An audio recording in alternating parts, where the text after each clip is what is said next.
그 주제로 나와 있는 책의 종류가 1800권이 넘습니다. 얼마나 많은지. 그런데 여러분, 그 1800권이 넘는 책들이 저에게 다 필요한 건 아닙니다. 여러분은 1년에 예배를 몇 번을 드리십니까? 주일 예배 안 빠지면 1년에 52번, 수요 예배 안 빠지면 1년에 합해서 104번, 마지막 주 오후 예배 없는 걸 감안하더라도 오후 예배 안 빠지면 그럼 다 합치면 1년에 약 140번이 넘습니다. 그러면 여러분, 우리가 1년 동안 드리는 그 예배 가운데 여러분들께서 하나님의 임재를 경험하신 예배는 몇 번이나 되십니까? 제가 오늘 이 예배에 대해서 이렇게 소두의 말씀을 드리는 것은 바로 오늘 우리가 읽고 있는 이 로마서의 내용과 깊은 관련이 있기 때문입니다. 로마서는 총 16장으로 구성이 되어 있습니다. 그런데 이 16장의 내용이 1장부터 11장까지의 내용과 그리고 12장에서부터의 내용으로 크게 나뉘어집니다. 그럼 1장부터 11장까지의 내용은 뭘까요? 복음에 대해서 얘기합니다. 복음이 뭐냐? 그러면 12장부터의 내용은 뭘까요? 그렇다면 그 복음을 아는 사람들은 어떻게 살아야 될까요? 그러니 여러분, 우리가 복음으로 살아가는 그리스도인이라고 한다면 우리는 먼저 복음이 뭔지를 알아야 되고, 그리고 그 복음대로 우리는 살아야 되는 겁니다. 만약에 복음이 뭔지도 모르면서 우리가 막 살아간다면 그건 어리석은 것이고, 우리가 복음이 뭔지는 아는데 그렇게 살아가지 않는다면 우린 비겁한 거죠. 그런데 이렇게 복음이 뭔지, 그리고 복음대로 어떻게 살아야 되는지, 이 로마서의 두 내용을 연결해 주는 게 바로 오늘 우리가 읽은 12장 1절입니다. 그리고 여기에서 등장하는 것이 바로 예배입니다. 그러니 여러분, 예배는 뭘 말하는 겁니까? 예배는 우리가 복음이 무엇인지를 우리가 깨닫는 사람이 할 수 있는 게 예배입니다. 그리고 예배는 뭡니까? 우리가 그럼 복음으로 어떻게 살아가야 될까 하는 그 삶이 시작되는 것이 바로 예배입니다. 그러니 복음을 알면서 예배하지 않을 수 없습니다. 우리가 예배하지 않고 복음대로 살아갈 수가 없습니다. 다르게 말하자면 우리가 복음을 안다면 우리는 예배할 수밖에 없고, 우리가 예배한다면 우리는 거기에서부터 복음의 삶을 살아간다는 것. 오늘 우리가 읽은 12장 1절의 말씀, 여러분 가지고 계시는 우리 성경을 다시 한번 찾으셔서 우리 로마서 12장 1절의 말씀을 우리 다시 한 번 더 읽어보십시다.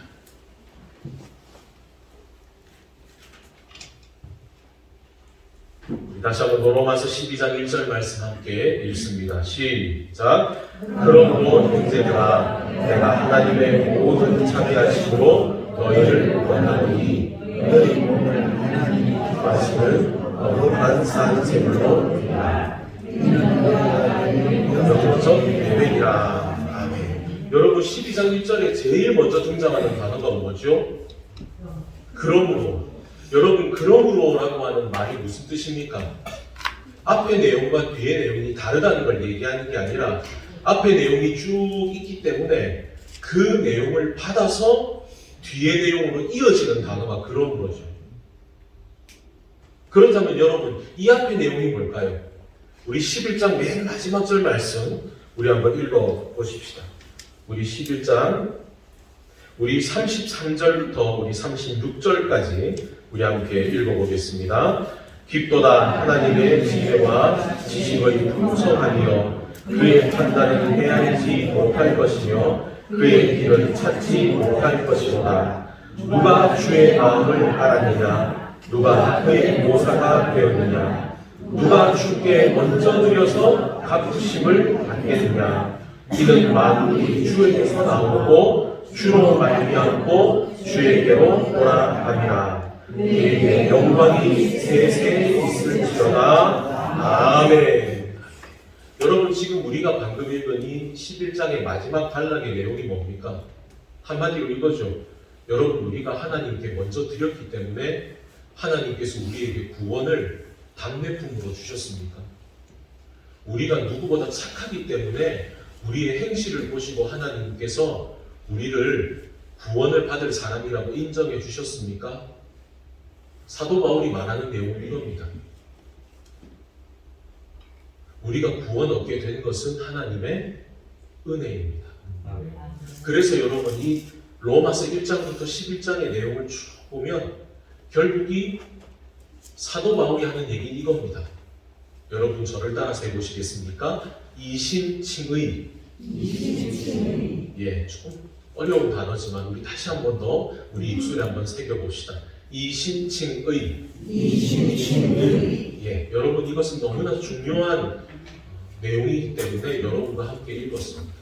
이신칭의라고 하는 것은 하나님께서 우리의 믿음을 보시고 우리를 의롭다고 칭해 주셨답니다.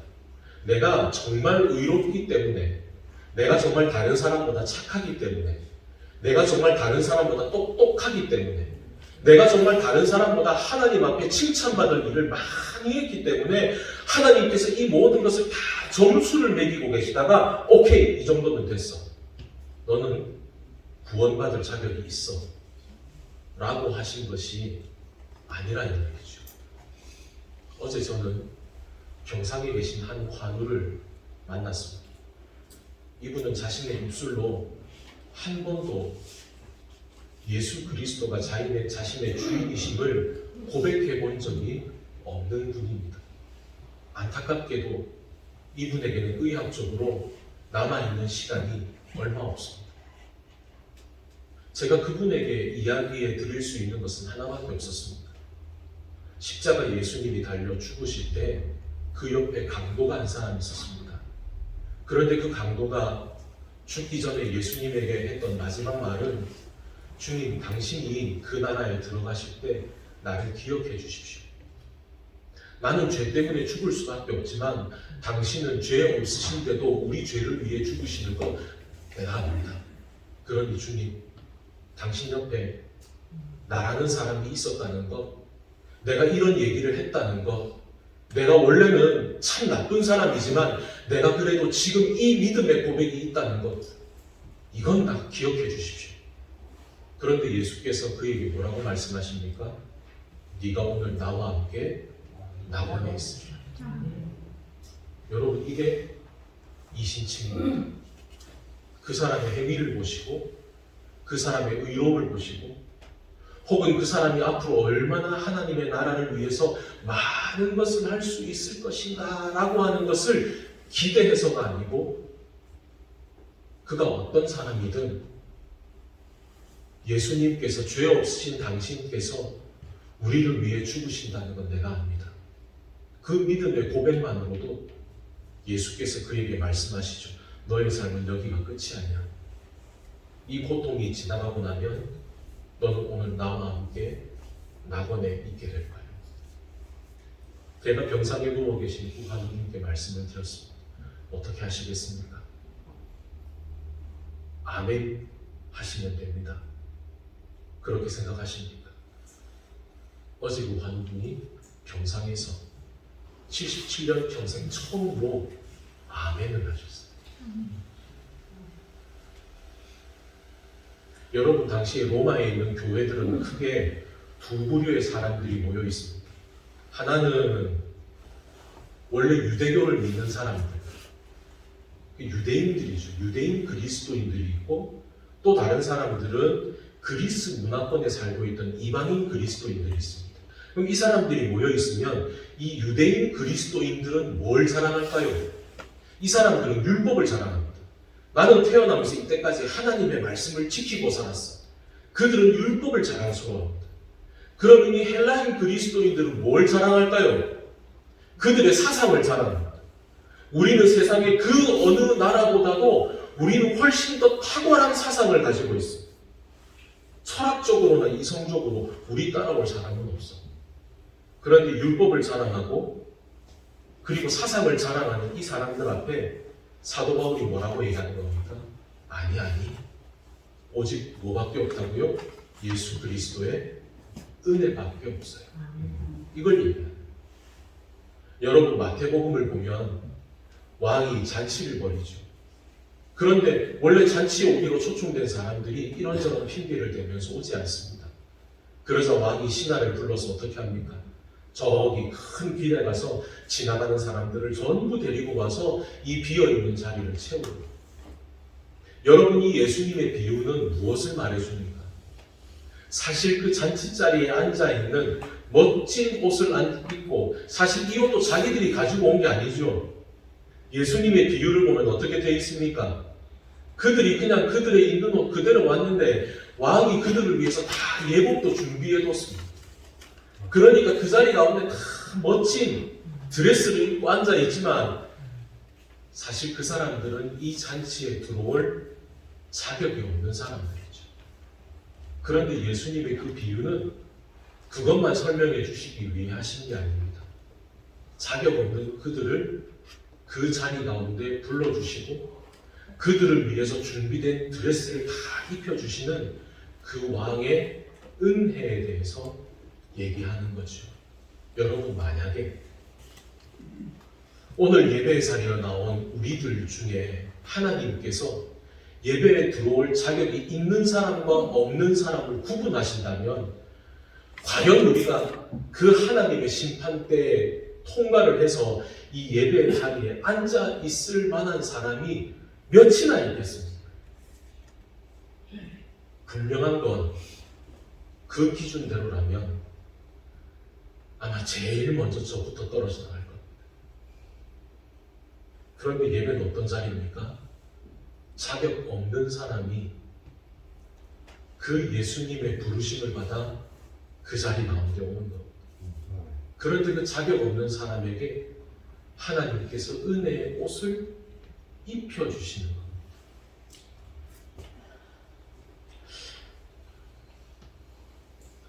그래서 이사야는 이렇게 말하죠. 여러분, 이사야의 말씀을 우리 화면을 보면서 함께 한번 읽어보십시다. 시작. 너희 자가 물러나라. 너희는 돌아라. 너희는 와서 성에 너희 값없어서 아멘. 여러분, 우리가 오늘 하나님의 예배의 자리, 하나님의 은혜의 자리에 나오기 위해서 우리가 값을 치른 것은 없습니다. 그런데 하나님께서 그 값으로 매길 수 없는 은혜를 우리에게 값없이 주신 거죠. 여러분, 그렇게 하나님께서 은혜를 베푸셨다는 얘기는 또 다른 표현으로는 우리가 어떤 사람인지를 이야기해 줍니다. 세리가 성전에서 기도합니다. 그런데 이 세리가 기도할 때 할 말이 이것밖에 없습니다. 그가 가슴을 치면서 말합니다. 하나님, 나를 불쌍히 여겨주십시오. 나는 죄인입니다. 그런데 가슴을 치며 눈물을 흘리면서 하나님, 나를 좀 불쌍히 여겨주십시오. 나는 죄인입니다. 그런데 예수께서 뭐라고 말씀하십니까? 저 세리가 그 성전에서 기도하는 다른 사람보다 더 의롭다고요. 여러분, 그래서 찬송가 279장은 어떻게 시작합니까? 인내하신 구세주여, 내가 비오니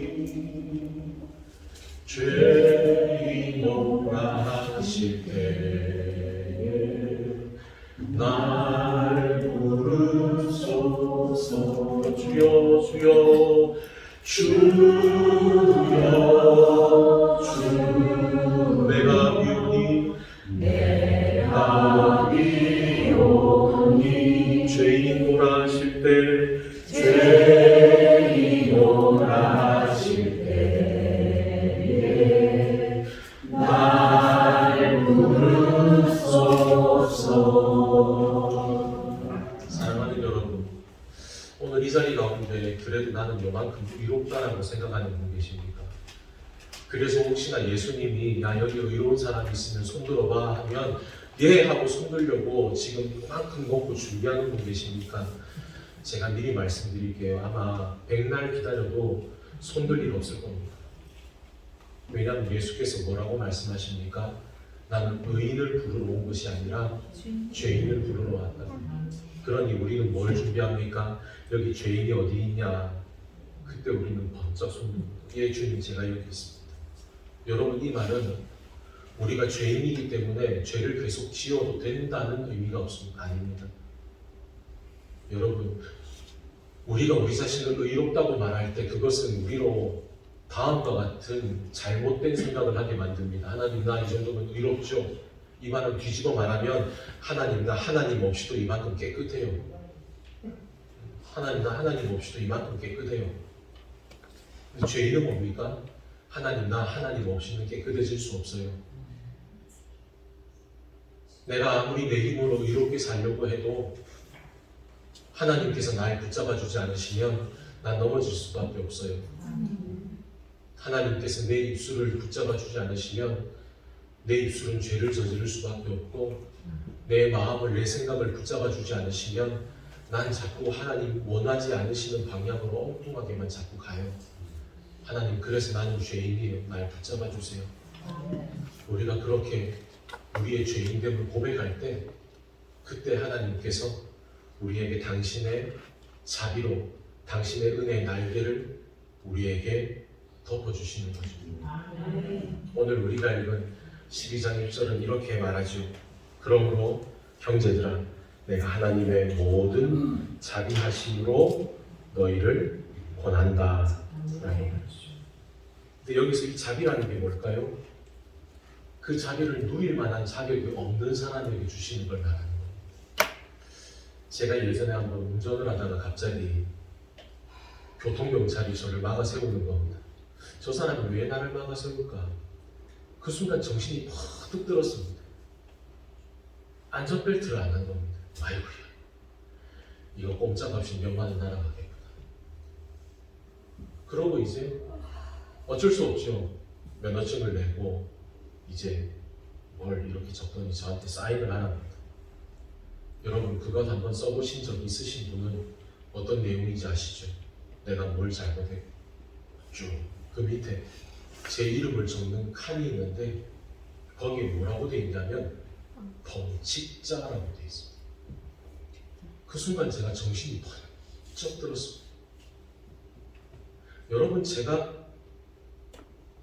그때 입었던 옷보다 아무리 더 비싸고 좋은 옷을 입고 있다 하더라도 만약에 제가 그 자리에 훨씬 더 좋은 차를 가지고 있다 하더라도 안전벨트를 매지 않은 이상 저는 범칙자일 뿐입니다. 그런데 그 순간 그 범칙자라는 것은 안전벨트를 매지 않았기 때문만이 아닙니다. 제가 아무리 양복을 입고 있고 제가 아무리 목사라는 타이틀을 가지고 있고 제가 오늘 이 예배의 자리에 나올 때 아무리 이렇게 깨끗해 보이는 가운을 입고 있어도 이 속에 있는 저 자신은 주님 앞에 죄인일 수밖에 없다는 것을 교통경찰이 저에게 내밀고 있는 그 고지서가 분명하게 말해줍니다. 제가 그때 그 범칙자 옆에 제 이름을 쓰면서 제가 이렇게 속으로 기도했습니다. 하나님, 저는 죄인입니다. 그러니 주님께서 나를 붙잡아 주지 않으시면 주님께서 내게 은혜를 베풀어 주지 않으시면 저는 이 죄의 굴레를 벗어날 수가 없습니다. 주님 저를 불쌍히 여겨 주십시오. 사랑하는 여러분, 예배는 어떤 것입니까? 예배는 죄인들이 모인 자리입니다. 그래서 하나님 앞에 예배를 드리기 위해 오는 것이지만 동시에 하나님께서 우리에게 은혜를 베풀어 주시지 않으시면 나는 이 죄인된 삶을 벗어날 수 없다라고 말하는 사람들이 모인 자리가 바로 예배의 자리입니다. 그리고 그 자리 가운데에서 하나님께서는 우리를 죄인이라 정죄하지 않으시고 우리를 의롭다라고 얘기해 주십니다. 우리는 그 하나님의 은혜를 등에 업고 세상 가운데로 나아갑니다. 죄인이기 때문에 죄의 사상으로 나아가는 것이 아니라 우리는 하나님의 은혜로 의롭다 하심을 입은 사람들이 되어서 하나님의 의를 드러내는 사람으로 세상 가운데 나아가는 겁니다. 그래서 예배는 그 하나님의 은혜를 만나는 자리요, 그 하나님의 은혜가 우리의 삶을 통해 시작되는 첫 출발점이 바로 예배라고 하는 겁니다. 저를 따라서 이렇게 한번 이야기해 보시겠습니다. 주님, 저는 죄인입니다. 저를 불쌍히 여기소서. 주님의 은혜가 아니고는 저는 잠시도 살 수 없습니다. 아멘. 어제 새벽에 창세기의 말씀을 묵상을 하면서 새벽 예배에 나오는 교우들과 이런 내용을 나누었습니다. 자신의 딸이 성폭행을 당했는데도 후환이 두려워서 말 한마디 뻥끗하지 못하는 무능한 아버지 야곱, 그리고 그 야곱에게 마음이 상해버려서 더 이상 당신은 아버지라고 부를 자격도 없다라고 강하게 쏘아붙이는 두 아들들, 이제 어떻게 해야 되나, 한 치 앞도 담당할 알 수 없는 막막한 상황 가운데 하나님께서 야곱에게 나타나셔서 이렇게 말씀하시죠. 너 왜 여기 있냐? 너 원래 나한테 처음에 기도할 때 너 여기가 아니라 나를 만났던 그 베델로 돌아오겠다고 하지 않았니? 그러니 너 베델로 가. 그리고 베델에서 제단을 쌓아라. 여러분, 창세기에서 제단을 쌓는다는 것은 예배를 드린다는 것과 맞죠? 여러분, 예배는 누구를 위해 드리는 겁니까? 하나님을 위해 드리는 겁니다. 그런데 여러분, 그 야곱이 베델로 가서 하나님 앞에 제단을 쌓았을 때 그 예배를 통해서 누가 살아납니까? 야곱이 살아납니다. 여러분, 우리가 하나님 앞에 예배한다는 것은 우리가 하나님을 위해 예배를 드립니다. 그러나 우리가 하나님을 위해 예배를 드릴 때 그 예배를 통해서 누가 살아납니까? 내가 살아납니다. 여러분, 그것이 하나님께서 하나님을 위해 제단을 쌓으라는 의미입니다. 여러분, 우리는 예배를 드리고 말고를 결정할 권한이 없습니다. 너희를 하나님이 기뻐하시는 거룩한 산 제물로 드리라고. 여러분, 제물로 드린다는 것은 제물은 권리가 없습니다. 내가 하나님 앞에 드려지고 말고를 결정하지 않습니다. 우리가 하나님 앞에 예배한다는 것은 내가 선택하는 것이 아닙니다. 내가 기분 좋기 때문에 예배하는 것이고 기분 나쁘기 때문에 예배 안 하는 것이 아닙니다. 우리가 하나님을 위해 예배한다는 것은 그 예배가 우리에게 주어진 거룩한 의무라는 겁니다. 그런데 하나님께서 우리에게 그 의무로 짐지우시는 것이 아니라 우리가 어떤 상황에서든 그 하나님께 예배의 삶을 살아갈 때 하나님께서 그 예배를 통해 저와 여러분을 살리신다는 거예요. 우리 옆 사람에게 이렇게 얘기합시다. 예배를 통해 당신을 살리십니다. 누가 살리십니까? 하나님이 살리십니다. 그러니 여러분, 예배는 어떤 것입니까? 죄인들이 나오는 거죠. 예배에 나올 자격이 없는 사람들이 나오는 겁니다.